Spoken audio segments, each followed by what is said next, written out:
با صدای وحید مرادی،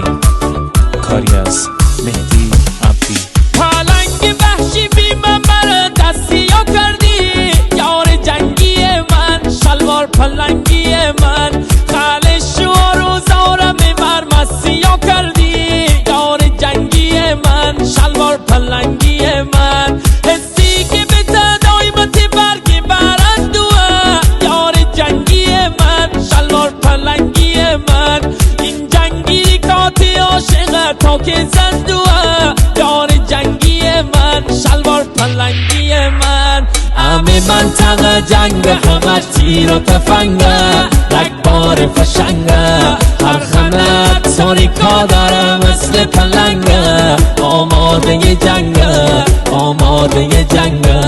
همه منطقه جنگ، همش تیر و تفنگه، رگبار فشنگه، هر خانه تاریکا داره مثل پلنگه، آماده جنگه، آماده جنگه. پخش در کانال رسمی استریو مهتر.